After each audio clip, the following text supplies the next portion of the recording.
Peer group का मतलब है आपके दोस्तों का ग्रुप, गैंग, जिसको गैंग कहते हैं।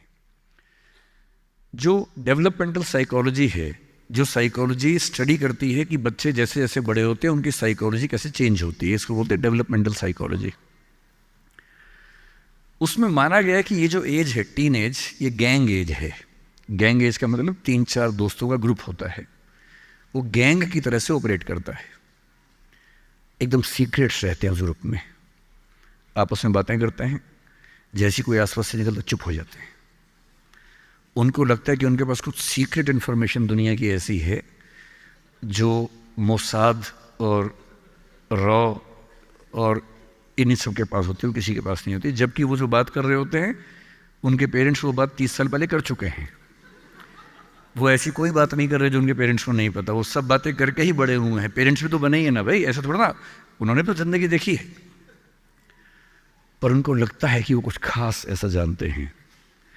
एक दूसरे पर ऐसा भरोसा, पेरेंट्स पर ऐसा अविश्वास, ऐसा उनको खारिज करने की टेंडेंसी नॉर्मल बात है, कोई खास बात नहीं है, इस उम्र में सामान्य बात है।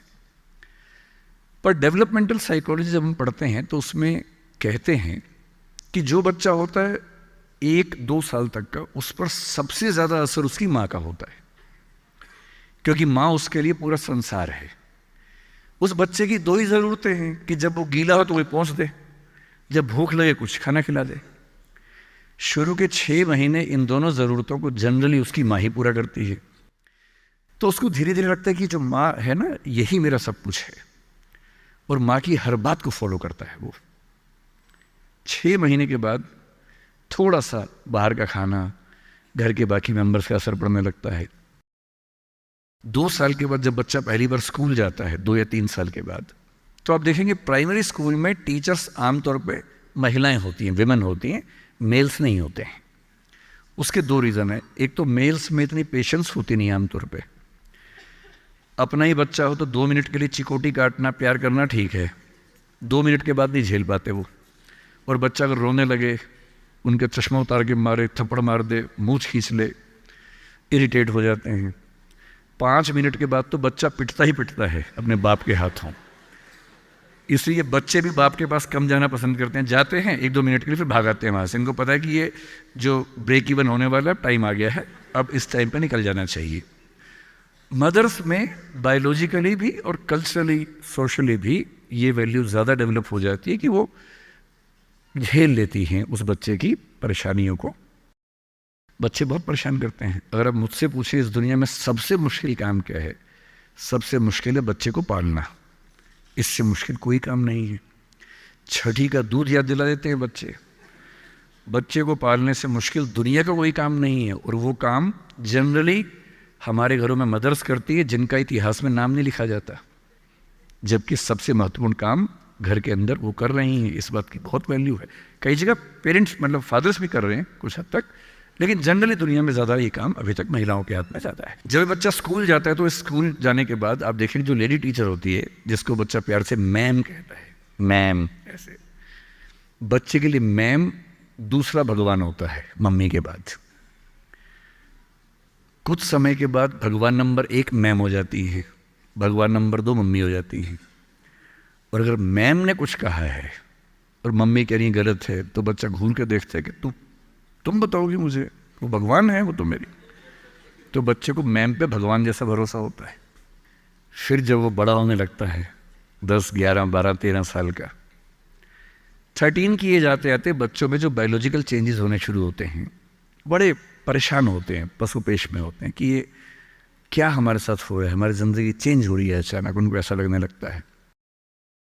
उस उम्र के जो हार्मोन्स हैं वो उनको पेरेंट से दूर करते हैं, क्योंकि उनको जिस तरह की आज़ादी चाहिए, पेरेंट जानते हैं कि ये उम्र सही नहीं है, तो पेरेंट्स रोकते हैं, समझाते हैं, फ़ोन का यूज़ कम करो, इंटरनेट कम करो, तुम्हारा दोस्त ठीक नहीं है, तुम्हारी कंपनी ठीक नहीं है, अच्छे दोस्त रखो, ये करो, वो सब करते हैं।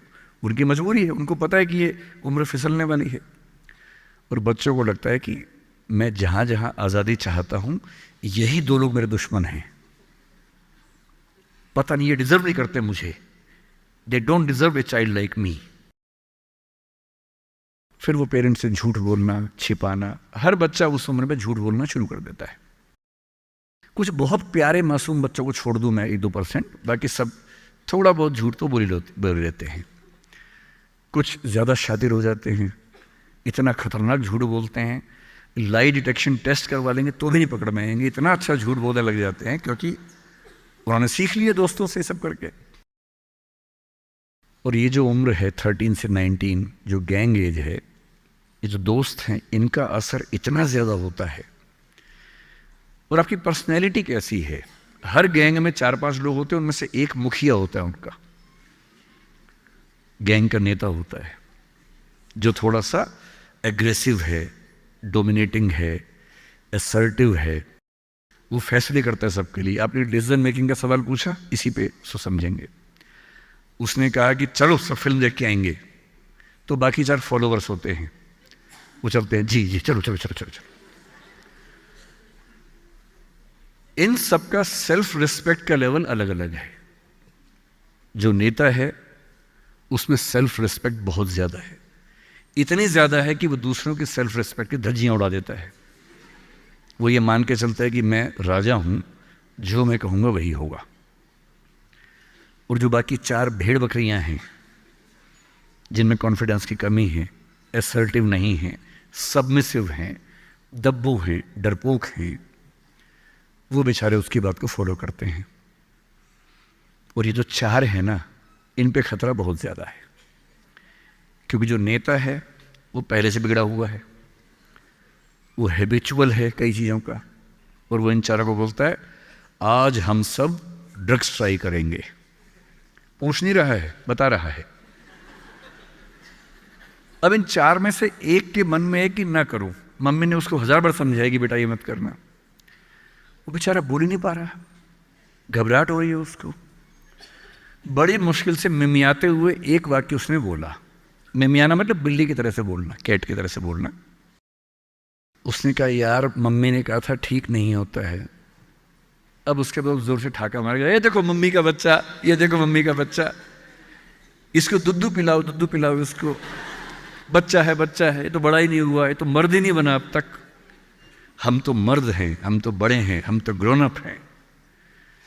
इस बच्चे की सेल्फ एस्टीम, सेल्फ रिस्पेक्ट इतनी कम है कि डर जाएगा, एकदम घबरा जाएगा। 3 लोग बोलेंगे अरे कुछ नहीं होता, अरे कुछ नहीं होता, आजा आजा आजा आजा, अरे कुछ नहीं होता, कर ले ट्राई, हम भी तो कर रहे हैं, कर ले ट्राई। और इसी प्रेशर में ये बच्चा पहली बार ऐसी गलती करेगा।